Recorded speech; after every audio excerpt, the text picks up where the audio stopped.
Mhm. It's way too early to celebrate New Year's Eve, but it might not be too early to start reflecting, right? I guess what it is, well, we'll talk about it. For now, let's get that rocking chair rolling. This is not a show and might not even be a connection. Here's Judah and guest. Judah and guest. And my guest, of course, is Joshua Blackburn, Captain Joshua Blackburn. And we're going to be talking about 2020. So the theory for me, I forget what we were going to talk about something this weekend. I can't remember what it was.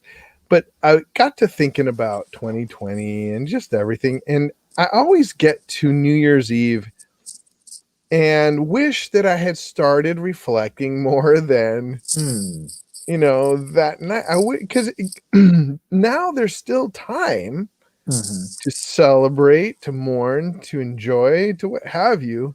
2020, right? There's a lot of mourning. I laugh, but it's true. But there's also things to celebrate, and there's things to digest, and I guess to me it's to reflect on the year at the very end. I think it's a good time now to start digesting it. It's like starting to take the time to process reflecting. Yeah, creeping that way.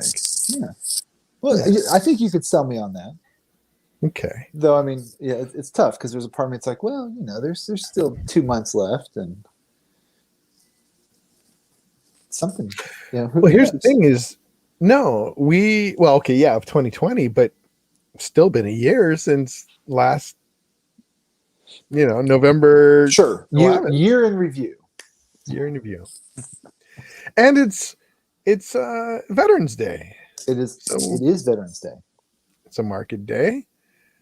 A good day to look back and think, where was I last Veterans Day, and how have things changed? I don't know if to that extent. Although this was, this time last year was when I found out I had to, or when we had to vacate our house last year. So okay.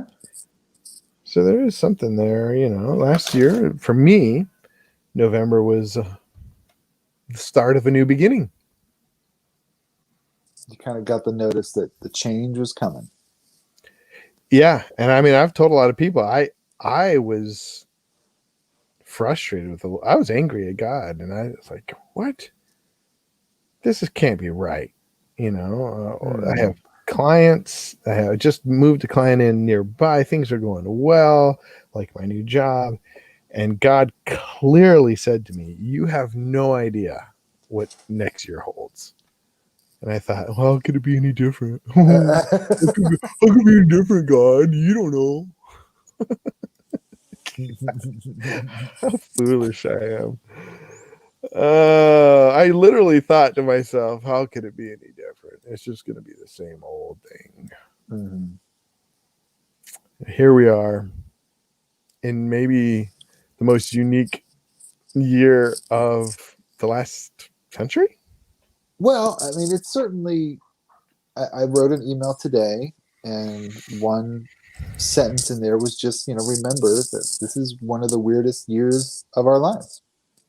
So be gentle with yourself. I mean, I think like living through, World War II certainly would have been strange, depending upon where you live in particular. Pull your thing up real quick. It's scratching a little bit. No, I like the scratch. I like the scratching. Sorry. Yeah, I'm sorry. You don't like that scratching? Well, I mean, is it? You can hear it's all up in my beard, probably. Oh, perhaps. No, probably not. It's soft and gentle, like lamb's fur. There's something else nonsensical. That's better. Is that better? Yeah. But be gentle to yourself. World War II certainly. Great Depression. I mean, I think it's just. I had this discussion with my parents last night about Like, look, we had a pandemic very similar to this 100 years ago. Mhm. And lo and behold, shortly thereafter, life went back to normal. I have reasonable expectations that for most people, like people will go back to occasionally shaking a hand or hugging a neck. Oh yeah, I'm shook someone's hand today. Yeah. So, um, and maybe we'll wash our hands a little bit more. Yeah, hopefully. That would be good. Um, but yeah, it's been scary. It's been strange. It's been a lot of what ifs and unknowns and misinformation or lack of information. So yeah. Do you think so? My premise for this year, the hypothesis I'm working on is that it brought things to their extremes so that we can more clearly see the way things are. That Hmm. that things, especially in America, were getting so comfortable, and so they were just getting so rote that people I'll say me, that I was not aware of things that were going on in my life. For one, I wasn't aware of how much I waste time. I wasn't aware of how little I spend time with my family. Wasn't aware of how uh, foolish the internet is. And I wasn't aware of how superficial the discussions were there. I mean, I was, like I knew it, I could say it easily without arguing with anyone. But now it has taken it to a new level of understanding how important friends are. Hmm. Those are all. Yeah, those are all. See, look, that just sounds like a great year to me. I mean, for some people, it's a terrible year, but Yeah. and Well, for I me, mean, it was not that bad. there obviously. I think it depends oftentimes on perspective, right? I mean, Yeah. like if we didn't learn anything from the year, then obviously it wasn't good. And I'm sure that there were bad things that happened throughout the last year to you. I mean, obviously getting the boot from your home, that you know that that can be bad. It's rough. Yeah.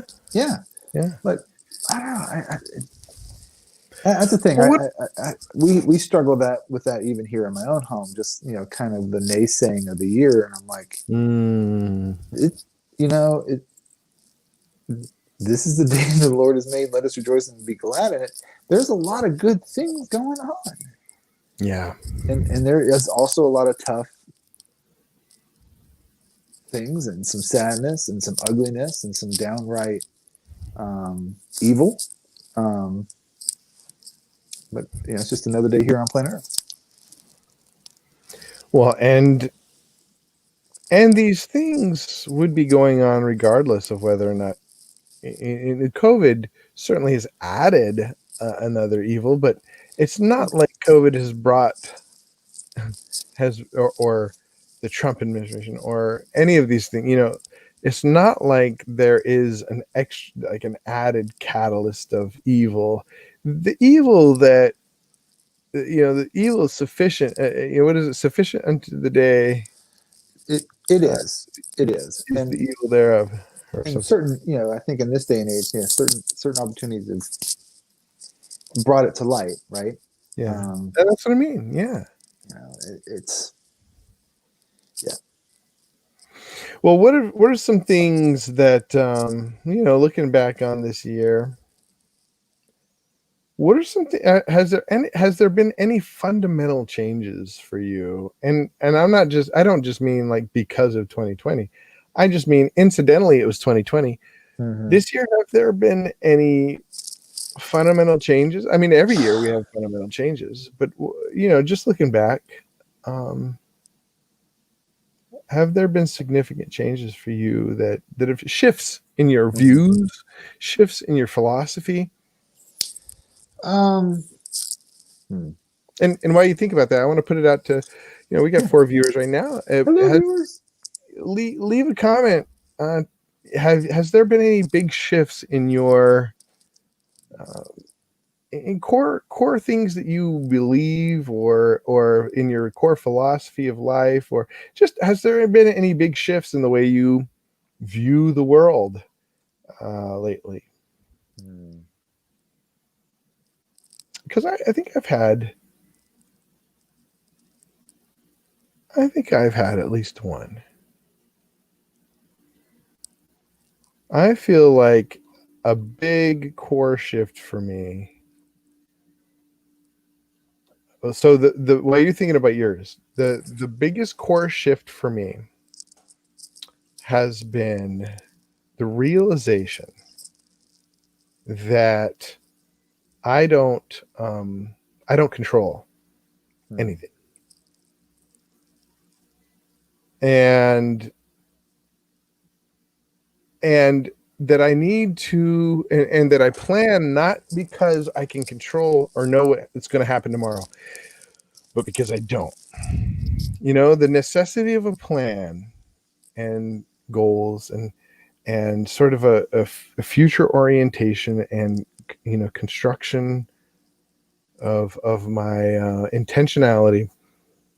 The importance of that, not because I can control it or because I know what's going to happen, but because I don't.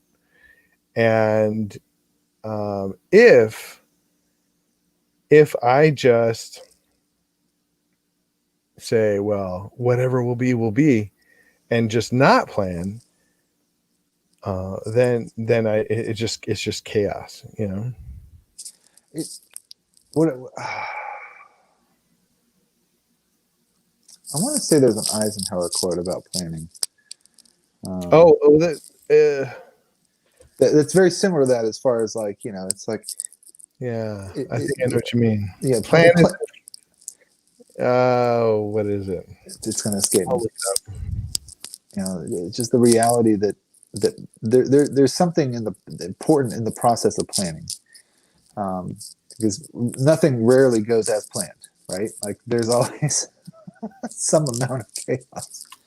Um, Yeah, but yeah. how that, taking the time to plan gets us prepared for what is ahead. Um, He said plans are worthless, but planning. He says plans are worthless, but planning is everything. yeah, it's very Eisenhower. Um, Probably one of the least appreciated presidents of the 20th century. Mm, interesting. Hey, thank you for the like. Jim Past is in the viewership. Oh, Hello, I still Jim. haven't read that email. Maybe I'll bring that up. Well, have you thought of anything or anything that sort of begins talking about a shift in your mentality? Hmm. It's I'm just thinking. I mean, like from November to now. I mean, I've been kind of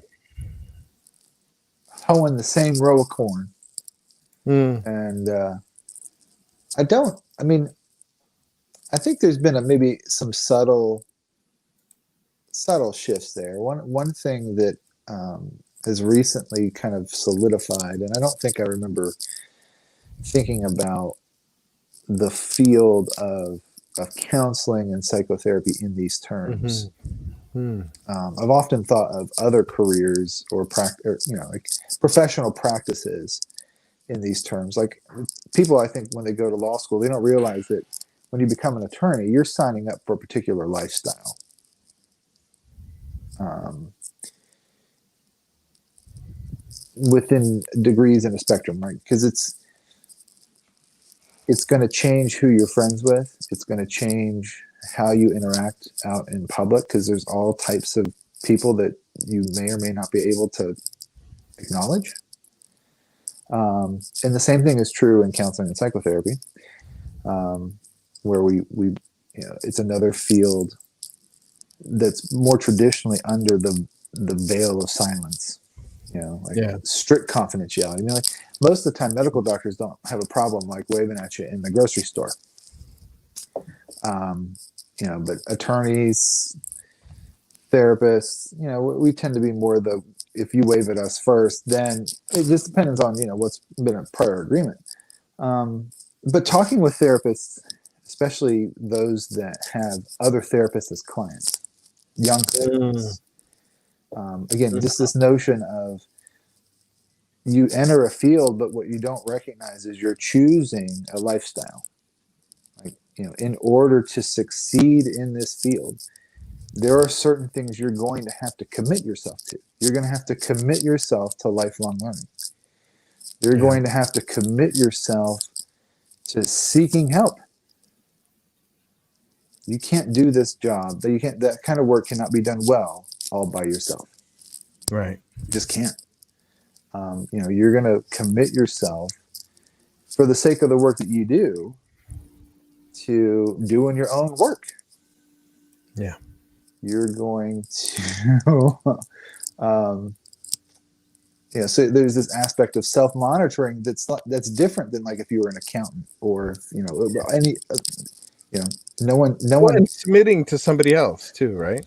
Well, I mean, there are plenty of licensed professions, but very few of those licensed professions do you come home and have to think through or work through or call a friend that's another therapist and work through like, man, when I worked with this client and this really drug up some of my own stuff.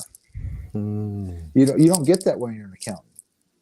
You probably won't get that in most kinds of law.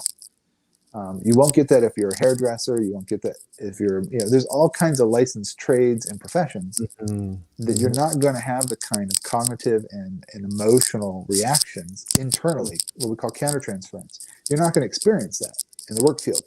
And you're not going to have to go home and try to figure out how to deal with it so you can go back to work the next day and be on your game. That's a lifestyle choice.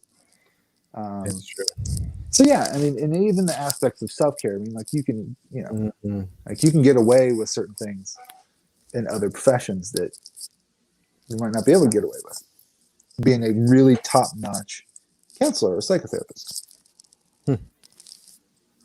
So that's been a little bit of a shift. Maybe, I mean, I think I kind of had understood that, but it's gotten really clear. Because I don't think it's taught in grad school that way. Like, this is what you're signing up for. Because what I've heard are the stories from therapists to younger therapists that are like, man, these people are a mess. They didn't know what they were signing up for. Yeah. And, they're starting to question like, man, I just spent 2 or 3 years of my life and a whole bunch of money, and I don't think I want to do this. We had some pretty good direction at Trinity in our grad program. In fact, we had several of my fellow students on the advice of teachers decided to not pursue 4 years and instead get a 2-year theological counseling degree and go on to do more ministry. And for those reasons, right?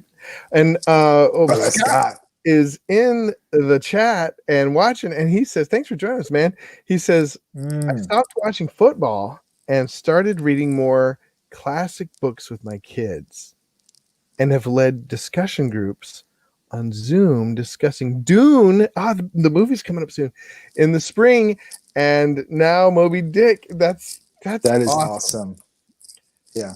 That's a great shift. As an avid football game watcher, I commend you. I'm actually thinking of doing the same thing. It's hard. I'm a little bit of an addict when it comes to football, much to my there's my father and there's and mother and there's been a real shift against football lately, with with a lot, with a lot of the political stuff going on. Whatever. But I think the thing that bothers me the most is the time invested. Much to our discussion last week, time and effort and energy and psyche wasted on something I can't control. So, in the famous words of the gladiators, Scott, we who are about to die salute you.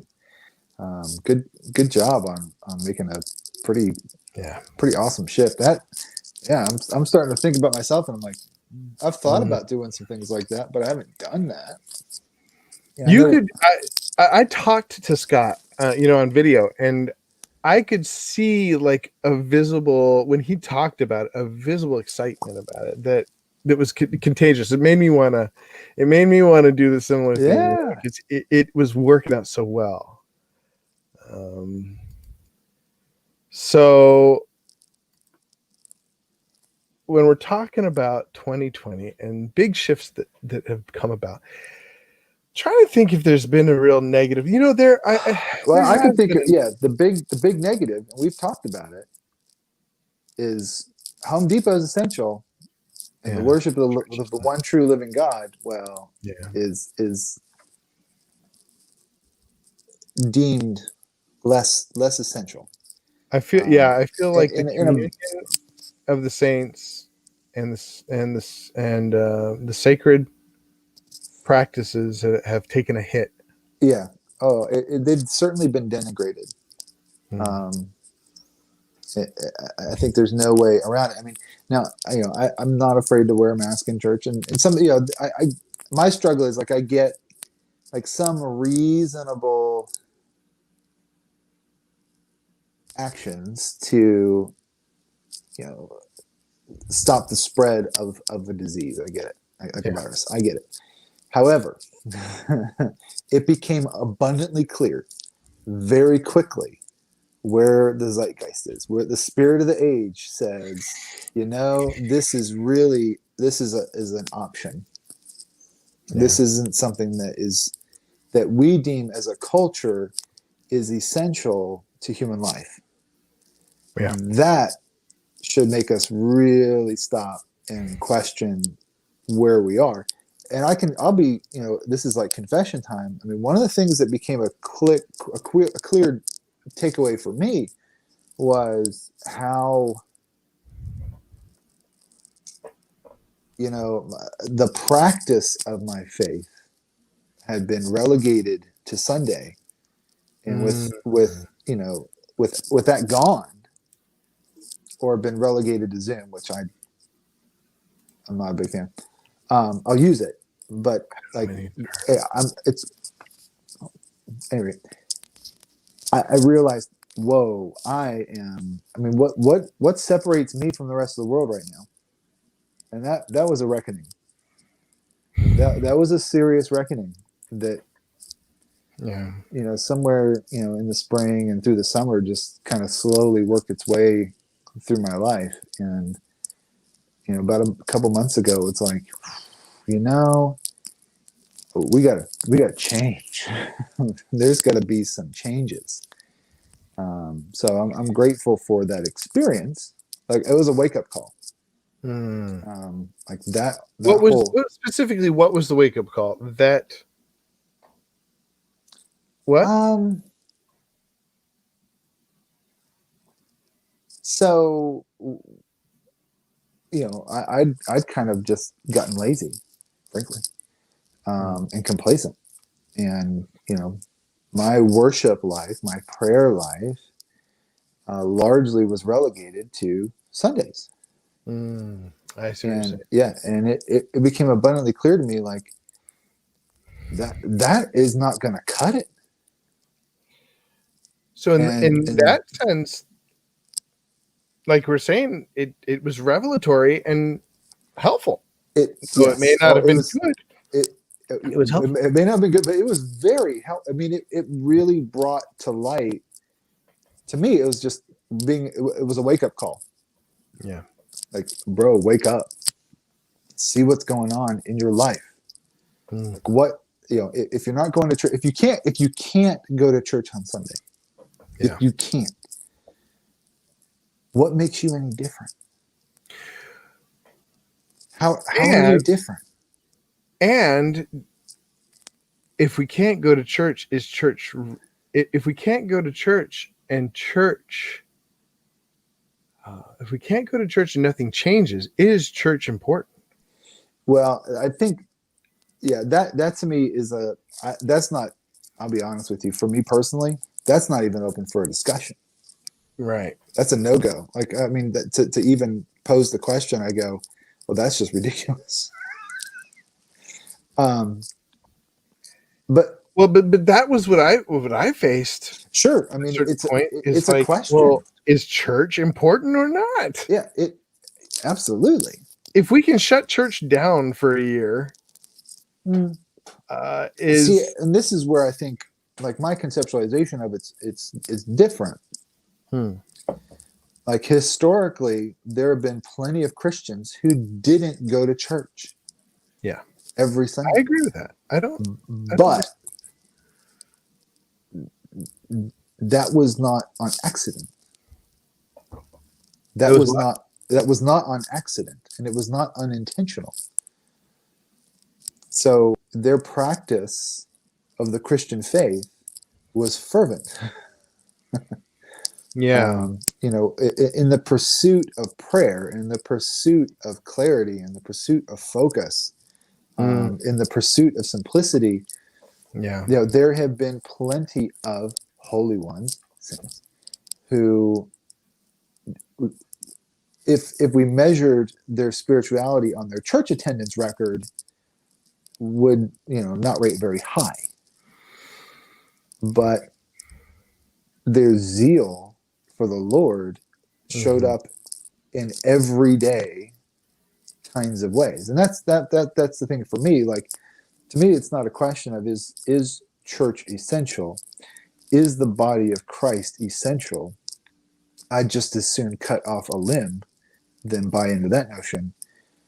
But what struck me was, like, look, Monday through Saturday, you're living like the world, and not in necessarily some gross way, but really in just some ambivalent, distracted, lukewarm, infective kind of way. Like, Yeah. it's kind of like if I had a spiritual, weight bench just laying before me, and it's true, as far as like prayer and reading scriptures or singing or whatever, and I just walked by it every day and never lifted a weight, but expected that God would change me. Well, that's ridiculous. That's ridiculous.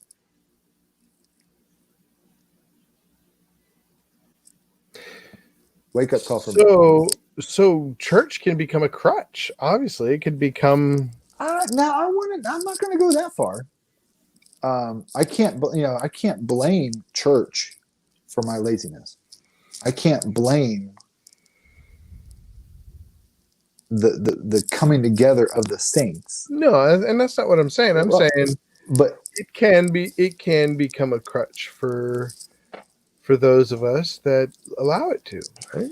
Well, I guess I would strongly object to the use of the term crutch. Because I don't think it props us up in an inappropriate way. I mean, what happens, in my opinion, is there's a failure to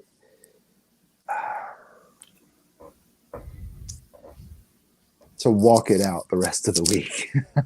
It doesn't. You see what I mean? Like, it would be okay if we had a crutch to stumble through the rest of the week. At least from my experience, that it had more to do with just being asleep, being numb, being distracted.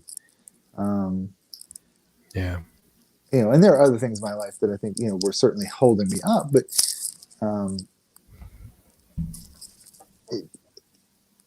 no, I mean, to me, like, the cultural divide in the country, again, like, the spirit of the age has just told us that this is optional. It's been relegated from church is optional. Faith is optional. the exercise of one's religion. I mean, because it's not just us. You know, there are plenty of other congregational religions. Yeah. So, I mean, I don't keep tabs on what's going on in the Muslim world, but I'm sure that they're having very similar discussions. Though, I mean, even pious Muslims, you know, I'm sure their imams are like, well, just go home and pray 5 times a day. Go submit. Interesting. But we don't hear that in the Christian world. Well, okay. Well, let's Jim look Pass. at that. Jim Pass still with us. Thank you, Jim, for participating here, and said the average Joe citizen only gets his Bible study instruction on Sundays. So if those events are taken away, how are they to be fed the word? Well, see, and that would be the difference, I think, between a liturgical approach to worship and a more traditional Protestant instructional method. Like we live in an information age. Like I could listen to, right? I could watch and listen to any number of preachers of any stripe of theological persuasions for days, probably without end, for free. Yeah, if I have access to the internet. That is exactly the thought I had. But the body and blood of Christ in wine and bread cannot go through my screen. It just can't make it there. But my struggle is more so, and I'm all for, you know, the deep reading and understanding of Scripture, and certainly even the praying of Scripture, the Psalms in particular. You know, but for me personally, it was just not an arid prayer life, but a just emaciated one. And you know, when the Scriptures call us out to pray without ceasing,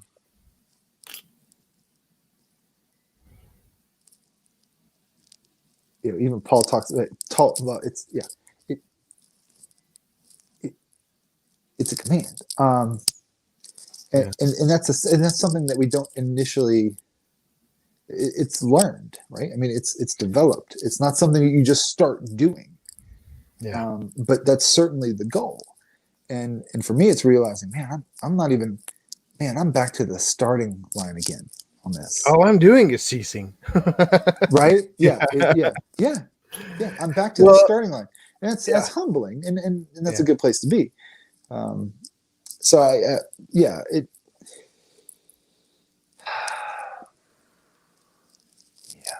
2020. Well, that was 2020 vision. 2020 vision. So because we have we've moved and we're you know, especially my daughters and my wife, who are a little bit more, you know, a few of my daughters and a couple of my daughters, and well, one of them in particular, and my wife are not as outgoing as the rest of us, and my son too. He's not very outgoing.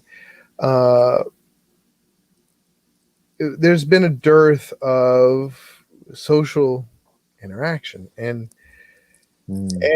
just you know, and we were getting some real good prayer and you know, and connection with, you know, with other Christians in our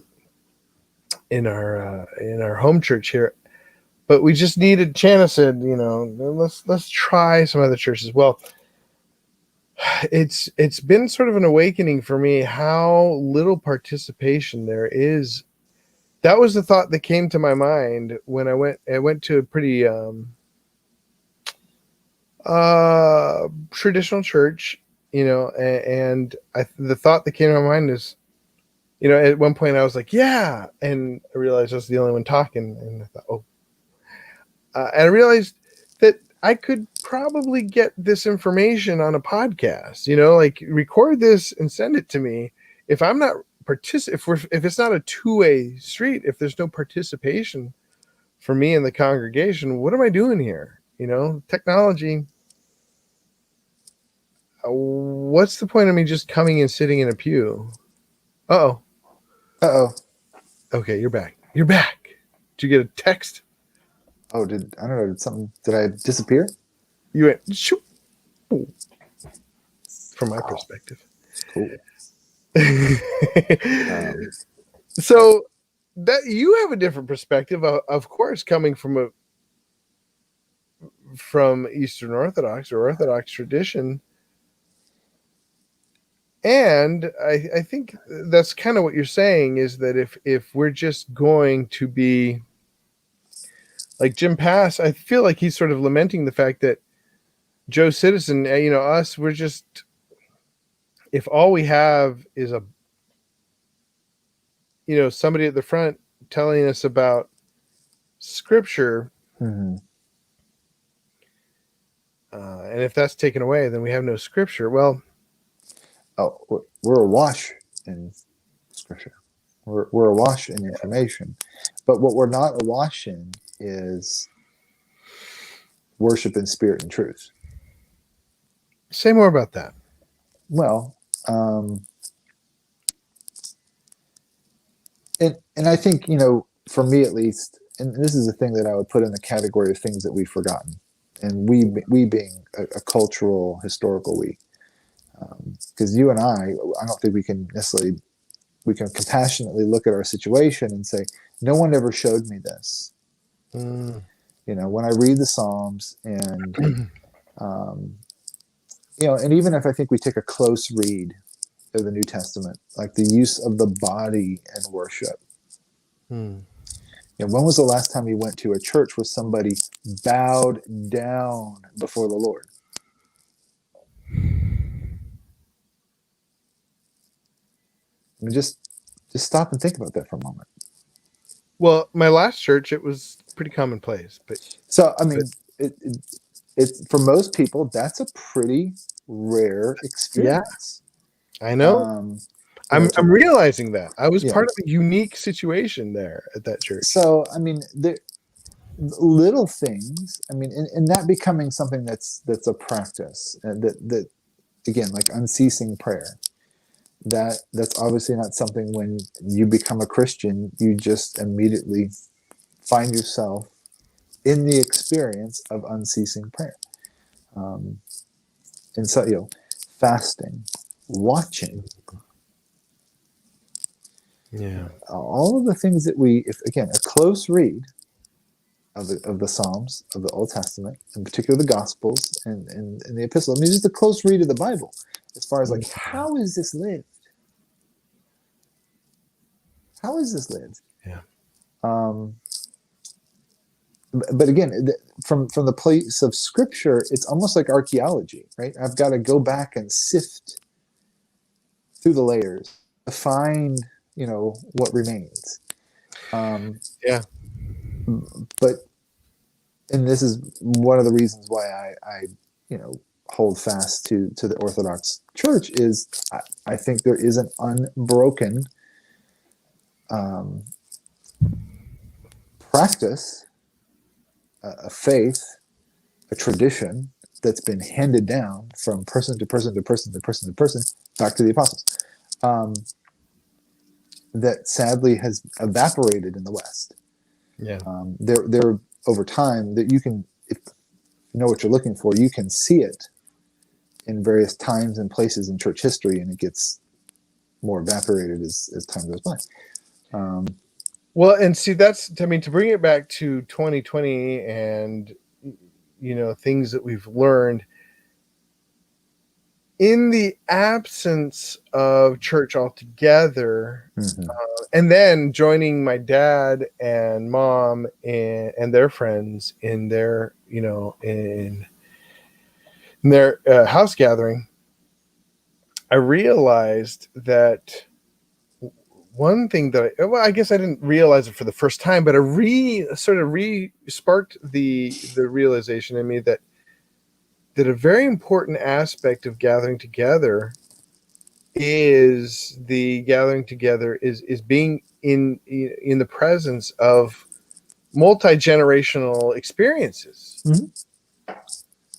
So we can be at home and we can Zoom and that we can do these things, but there's so much richness in taking, partaking of the Spirit, partaking of the body of Christ with in the liturgy of the faith with different levels, kids to the elderly to all stages of life, rather than just me and my family. These people. Well, yeah, well, I think there's certainly a time and place for all of that, right? I mean, to be, I guess the thing I miss most is just resonating with people. I mean, the reality is like Mhm. we are, these walking, moving, you know, sacks of water enclosed by flesh. Yeah, But yeah, I know it doesn't sound like all exciting. Nervous systems, though, but I mean, we're energetic beings, yeah, right? I yeah, mean, we're powered by electricity. It's amazing. Or and the presence of other people. yeah, I mean, it's palpable. It resonates. I mean, yeah. it, and that's something you can't get through Zoom. So I mean, Yeah. there's certainly there's lots of things that I miss. And I told my priest, I said, look, because we were talking about mental health issues, and I said, the sad thing is that loneliness was a pandemic before Corona in our culture, and this just made it worse. Yeah. Um, It, it accelerate like an accelerant, like like gasoline to a fire. It just mhm. And people are really, accelerate. I mean, though it's what's strange. I don't know. I have to quiz my folks some more. Like at least in this part of the country, Hmm. it seems more anxiety ridden than depressed. And I don't know. Well, and I can only speak for me. In my case, it's getting. I had a friend who said, I just want to leave the country, and people chimed in and said, "There's no way you can go. COVID is everywhere." And that Yeah. realization was just more of this devastating realization that we can't get away from it. We can't get away and not get away from the virus. I think there's worse things than COVID, and one of those worst things is being cut off from like the ecosystem of socialization. Well, yeah. I mean, the lack of we're social animals, so the lack of Yeah, society is.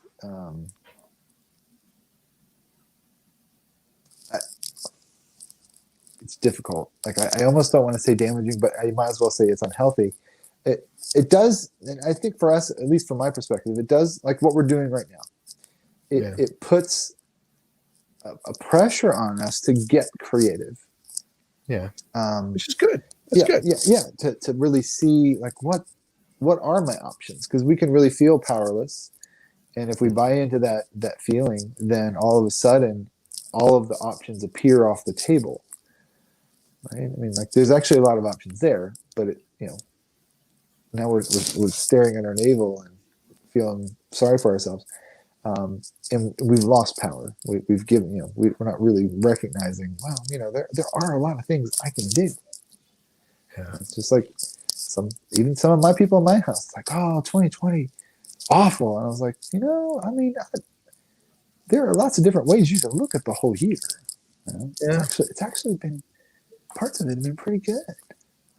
Well, let's talk about that. We've talked a little bit about the detriments Mm. of 2020. Let's talk about the things, and we've talked about both, but I feel like ending on a more positive note. What are the things that are fundamentally changed for the better in 2020? Mm. Because to me, one of the aspects of 2020 that is like a little plant that's grown, full grown, is I was just talking to a new friend. We hung out with their family. Thank God they were just open about us coming into their home, and just it was refreshing. And we so he works in the restaurant business, and he was talking about how Mm. there's a certain aspect of commerce that has just boomed and blossomed, that was already on the verge of doing so, e-commerce and what have you.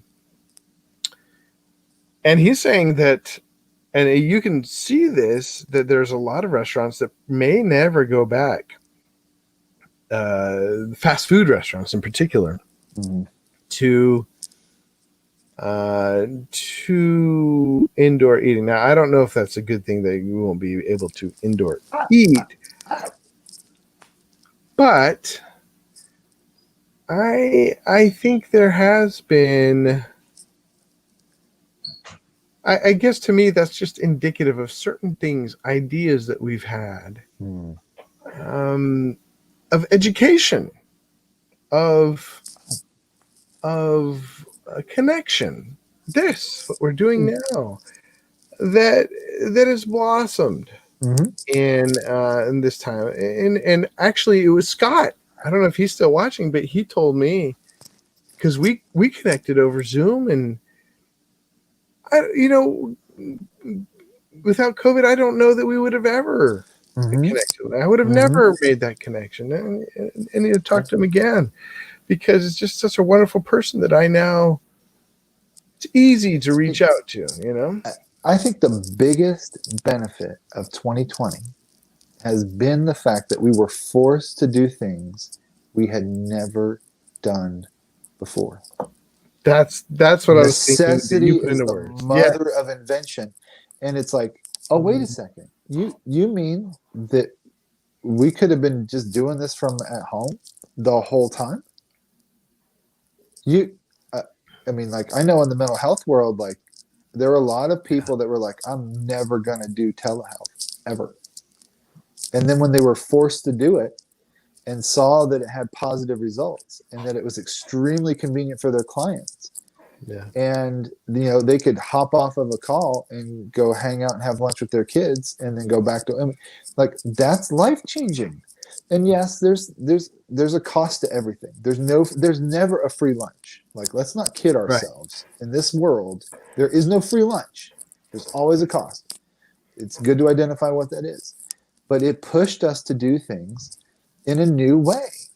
And some of that, I think, it'll take time. Like, the giant universities, Yeah, and the high cost of education. Well, gosh, if you decentralize it and extend it over the internet, like, what is that going to do to the cost of an education for some people? I think there's certain types of education that you literally have to do them in person. But um, well, and that's another thing that is sort of illuminated a premium on something that I think should be prioritized, and that is um, in-person connection.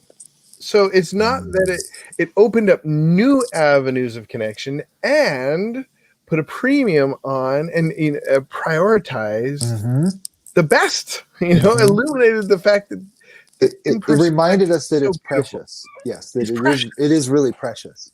Yeah, And it did hopefully, I know for myself, like, it's certainly taught me to appreciate, yeah, like, and I'm grateful. Like, we've got a little coffee shop here in town yeah. that shut down for the bulk, and they just reopened, and they're precious people. They're just sweet, funky, weird people, and I love them. And it's Never cool to can. be able. This is great to be able to go in someplace and they know your name and they know what you like, um, and I miss them a lot. And Yeah, it helped, even that absence makes the heart grow fonder, I suppose. Just appreciating people more. I hope, maybe for some people that it's been a takeaway, but for sure it has pushed us to do things that we weren't doing previously, and there can be some long-term benefits to all those things. It did definitely push us out of some comfort zones. yeah. This is kind of something. I've come to appreciate more it's a little bit more specific, but the smiles of the people that work Hmm. in you just talking about the little coffee shop and the connections there. How wonderful will it be when we can see people's smiles again? Sure. And Yeah. when we patronize certain places, and Yeah. instead of it just being an emotionless person, so because it's so easy for us to depersonalize help, like you're just a machine providing me my num nums, right? Okay, I'll say I don't know for everybody else, but for me, it's too easy for me to depersonalize Sure. help that it's been. You want to It's know? You want to know a trick to help you with that? hmm. Always ask their name and Oh, use it. yes, that's good.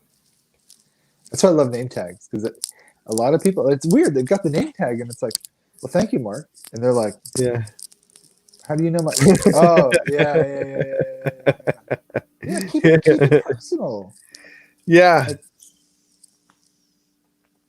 Well, yeah, for them, num nums. but not being able to see their face has created a barrier that. And then there's also the sort of the adversarial thing that it makes if I'm not wearing a mask, which Sure, sure. I typically don't. But it's this thing like, well, are they judging me for not wearing a mask? And maybe they're thinking, are they judging me for wearing a mask? Or, I had this, I got a little haircut today, and I had a little discussion. Yeah, I wear a mask because the guy's like, do you have a mask? Because, that's the rules. And I said, yeah, I'll just put it on. And I carry one with me in case, if somebody asks me to, I'll put it on. Just in case it's the And rules. Yeah. hey, or if somebody feels more comfortable with me having a mask, if they ask. But he was saying, like, oh, I wouldn't wear this if I didn't have to. And I said, hey, man, there's all kinds of restrictions that we have in all jobs, all manners of jobs that we have. It's just another thing. It's fine. But that interaction was way better than the sort of the subcontext, or the the metacognition that happens as we interact, and there's no verbalizing of any of it. It's always refreshing to kind of talk about it. Even if somebody says like, you're a jerk for not wearing a mask, like that's to me more refreshing than somebody just sort of glaring at me or staring at me, or maybe Yeah, they're, I don't know, maybe they're just looking at me. I have no idea. difficult. Yeah, maybe they're just looking at you. Yeah, and that's the hard thing. Yeah, there's. I'm probably just, my projections are my own. I will own that, but I still have them. roll tape, right? Yeah. Yeah. Well, we have about 7 minutes left. How much of all of this do you think will persist? How much of this, the mask wearing, the social media vitriol, the Zoom conversations, the social distancing, how much of all this, the protests, Mm-hmm. how much of this will persist until next November, do you think? It's certainly possible that social distancing, mask wearing, that could easily persist. I think a year from now. Well, but okay, it easily could. Do you think it will? Oh no, I definitely think to a degree it will. Yeah. You think that people will still be wearing a mask in November next year? Mm-hmm. Yeah. I don't think everybody will, but I think there still will be people that will. You know, as far as like protests, well, if we would, that's a difficult one. Look, the racial problems in this country are in this country are 400 years old. Yeah. The racial problems that human beings have much older. And so, yeah, I would imagine that people that are being oppressed are going to continue at various times in the future to, call attention to that. And that is a long road ahead that will outlast my lifetime. So, sure. Yeah. Because, and that's the thing I think we forget about, like even those kinds of like riots and protests, there have been cycles of that. There have been multiple cycles of that since World War II. Yeah. And maybe not so much prior to World War II, because Jim Crow effectively put the boot on that. We just need to be blunt and honest, because that's when people got lynched. So, that's a process that will continue. What else we got going on this year? Mask wearing, social distancing. We got protests. Do you think theaters will come back? Ooh, that's an interesting question. And I can't say much for that because I probably go to a movie theater maybe once or twice a year. Okay. I'm not a regular movie theater go, and of course I reserve my trips to the movie theater for movies that I think are big screen, like from worthy. They're big screen worthy. Like I want to have a big screen experience. So, that's an interesting one. Yeah, I hear what you're saying about fast food restaurants, but what's kind of interesting is there's a fast food restaurant here in there's some in Southwest Virginia, but mostly Northeast Tennessee called Pal's Sudden Service. The secret to Pal's is you drive up, you give your order in the window, you drive around, you get your food, you give them your money, you get your food, and you go. And they've been doing that since the 50s or 60s. That it's a local thing. And we have something like that. It's called L's, where it's a drive-in. It's like a drive-in theater without the theater, and you just go there. It's a drive-in burger joint. Okay, almost like a Sonic or old school. Yeah. Well, yeah, it's been around since the 60s. It's kind of an old 60s concept, where you just drive in. There's no electronic thing. The waitress just comes out to your car when you get there. Yeah, that's fun. They just see you. There's no beep beep bop boop. We're like Sonic. So look. I mean, fast food. I can't imagine that. Like, there's not room for some innovation, or that there's going to be changes in what people expect from that experience. Like, get your food, get out of here. Parenthetically, do you know what my buddy told me yesterday? This new friend of mine said, Joel, it's good to meet his family and stuff. But he said that when the COVID first hit, that Grubhub was DoorDash was taking 30% of their profits. Whoa, 30%. That's not sustainable in a restaurant.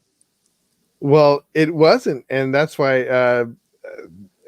No, that was Uber Eats, and then Uber Eats was taking 30%, and then Grubhub and DoorDash and some of these, I forget all the various, but they swooped in and easily undercut 30%. Wow. But it's still about 20%. Yeah, that's a service that I don't think. No, we've not really used that service. See, what I miss is dining. Yeah, and we've gone out and eaten a couple of places where there's been some social distance dining. But COVID in general has kept us. I shouldn't say kept. We've chosen. Like we've not been to Asheville, since COVID started. Though we did go to Knoxville for our anniversary and had a very nice meal there. But that's, I don't know. I go every week, twice a week. B-dubs. Oh, yes. That is a fine dining establishment. B-dubs. Get my wings on. Yeah. Yeah, eat some of those, the wings of the chicken. I developed quite a B-dubs habit with my clients. It Oh, did turned you? out to be well because we used it as a transition. Uh, we didn't want to eat. We didn't want to spend a lot of money because we had to go, so we had to hit it at like they had the deals, the 60-cent wings and BOGO, and we wanted to keep it limited to protein. We didn't want to eat a lot of like, French fries and burgers. Yeah. So That's not a B-dubs ended bad. up being a real good, It's a good choice for that. Yeah, you load up on some protein. Yeah, there is some some calories that you put in there, but it's a lot better than going to getting a burger, and fries and ketchup and yeah. Mhm. So we did that, and You developed a love for it. man, I think I've only eaten one once really, in Knoxville. Yeah. I go in, people know me. I don't even wear a mask. I mean, I don't typically. I mean, here in North Carolina, we don't.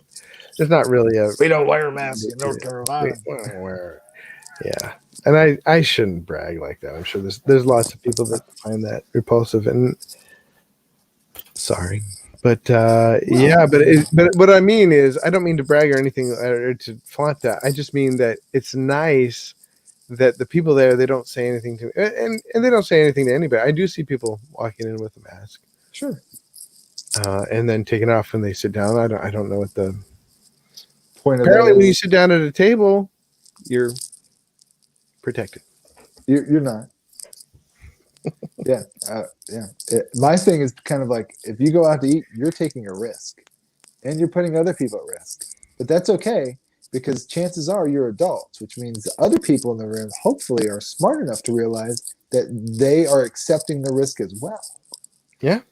We're all accepting some When you level of acceptable risk. Yeah, all the time when we All get in the a time. car. Yeah. Oh, it's every You're day. driving around a ton of metal. Yeah. Yeah. I mean, You're now, accepting. there are some restaurants that have a larger number of people, or that I kind of, cost Stay away benefit. from. Yeah, I'm like, well, I'm not Yeah. going. And then there are other little places, especially people that I care for, and like I want to give them money, Mm-hmm. and I want to eat their food. Um,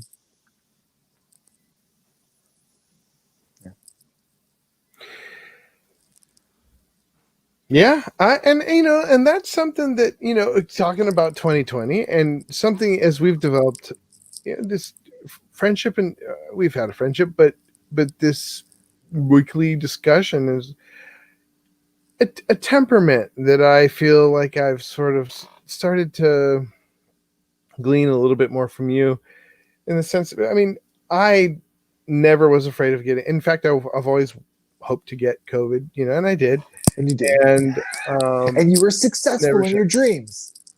You are a success, Judah McNeil. although it's it was sort of a love-hate relationship. I told you, right? Like, Yeah. I would come home and be like, I have it, babe, I have it. She's like, you don't have it. I got a sore throat. And then when I actually got it, she's like, you don't have it. I'm like, I really do. Yeah, I really do. Everybody at work has it. I really do. It's like, no, you don't. I'm pretty sure this time it's real. This time it's real. The boy who cried wolf, Yeah, right? boy who cried wolf. The boy who cried Rona. Rona. Well, I think that we will. It's interesting. I look at my kids, living through 2020 and thinking this will be something that all kids look back at and think, yeah, that was a special, not necessarily. I don't mean to say that it is a yay special, so wonderful time, but it could be for some people. I'm just saying it's a unique time in our kids and in our lives that we will look back on. Now, keep in mind, I saw the meme today. Mad Max is set in 2021, so we may just be in the prelude. Who knows? We could all wear really rad clothes and tricked out vehicles and have some, just enter into the post apocalypse. Would you call that rad clothes? I would call that like I don't know. not I'm thinking of rad. like the old Mad Max, right? I mean, like Yeah, Mel Gibson. Mel kinda, Gibson. Yeah, yeah, like a lot I of guess leather. There's a spikes. lot of leather and spikes. Yeah, Yeah, rad. That's rad. That's really. 80s. That's rad. Leather to me is sort of like oppressive, but It's I don't like it's wearing it. it's protective. I mean, it's like Okay, like light armor. For when you've got to that's true. throw down with some other knife wielding thug. Okay, I didn't. I hadn't thought that through. Okay. Got the little Huh. studs. Yeah. Deflect. So yeah. Get a little All right, cannibalistic. brother. Yeah. Well, another fun conversation. Appreciate it, man. Year in review. A little review, right? Yeah, a little review. Yeah. Pre-review, Yeah. a preview review. It's Appreciate everybody who tuned in. The ones we know about, Scott and Jim. Scott and Jim. Thank you. Yeah, appreciate you guys. Scott left he hearted the video and Jim thumbed it up. And there's other people watching, I see, but I don't know who they are. The mystery watchers. Okay. Incognito. They just want to sort of, take it in. That's fine. And I think we're done here for the night. What would you like to talk about next week? Oh, I don't know. We could talk about Christmas Yes. in November. Christmas in November. A lot of people are putting up their Oh, I know. Decorations already. Oh, we got somebody's Yes, checking I know. in. Gordon's watching. He's not going to be silent. Gordon Hackman, thank you for watching, brother. Appreciate Thank you, it. Gordon. Yeah. I mean, it's fine. Some people are watching. You don't have to chime in, but we love it when you guys chime in. Thank you for chiming in, Gordon, letting us know you're watching. We love it. And he hearted it. No, wait, he liked it. No, that was Jonathan Buster. He unliked it. Jonathan Buster gave us a thumbs up. Thank you.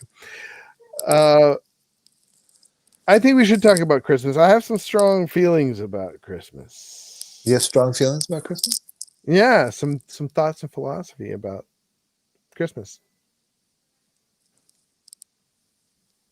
In fact, in my previous life, when I was doing a podcast with Ford Suze, we coined the term the Christmas Cathedral. Oh man, I wish I had the shirt. I ordered the shirt, but it went to my old address. So instead of like the Crystal Cathedral, it's the Christmas Cathedral? The Christmas Cathedral, yeah. Well, we can talk more about it next week. Yeah, we'll unravel. Yeah. We'll unwrap Christmas in November. Oh, Unwrapping Christmas in November. I love it. Yeah, because it's a battle. And we can talk a little bit about Thanksgiving, right? And we can talk about we could. We could. holidays in general. But I can guarantee you, we can talk for an hour about unwrapping Christmas in November. Josh, easy. We can talk about ants for. I love ants. They're the awesome creatures ever. And because we talk about things for so long, we've gone over the 1 hour mark, and we will have to say goodbye, everybody. I guess my challenge to everybody and to myself is to look back on this year in reflection, not to look, but to also digest, as we're called to. And I really appreciate what you said, Josh, in response to the brace yourself prophecy. You said we don't brace ourselves. We aren't called to brace ourselves. We are called to watch, wait, and be prepared. And in doing that, I think there's a certain amount of digesting that we need to do, right? As we watch, we don't just watch amusingly. we digest it, right? And we think about it and we take it in. What does it mean? We Watch and pray. gather meaning. Watch and Let pray. us watch and pray. Watch and Yeah, pray. let's pray about it. And then do it some more. Watch and pray. And do it some more. Repeat. That was easy. Yeah. Rinse and repeat. All right, good night, Repeat. everybody. Rinse and repeat. We will see you next week unless something comes up. God willing, and the creek don't rise.